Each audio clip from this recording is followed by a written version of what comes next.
واورې د وای جان نه واورې ډېر سپیډ کې رالم د هغې وجه دا ده یوسف جان زمونږ د پښتنو داسې یو نماینده دی چې لکه د ډېر ټایم نه زه ګورم کلي په کلي دیره په دیره کوڅو په کوڅو ګرځي.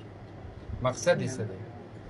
زمونږ د پښتنو داسې مسایل چې د هغې نه حکومت ناخبره دی، د هغې نه زمونږ مشران ناخبره دي. دا انسان په خپل سورسز په خپل محنت منډه کوي، ټایم ضایع کوي او هغه مسایل د حکومت مخې ته زمونږ مشرانو مخې ته راوړي، په هغې باندې بیا میډیا نور مشران اکشن اخلي او هغه حل کیږي. دا ډیره غټه خبره ده او زمونږ په پښتنو کې داسې خلک ډیر کم دي. په دې ایماناتو کې یو کس مونږ له الله تعالی را کړی و، د هغه نوم و نزار یوسفزی.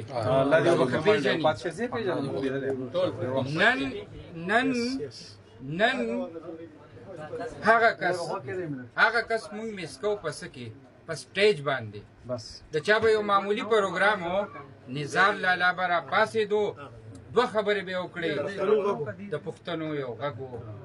پالټي بازي نه کولی شي. ګورې و نیشنل پارټۍ کې خو د هر سړي احترام به یې کوه. هر ځای ته به یې ځان رسوو.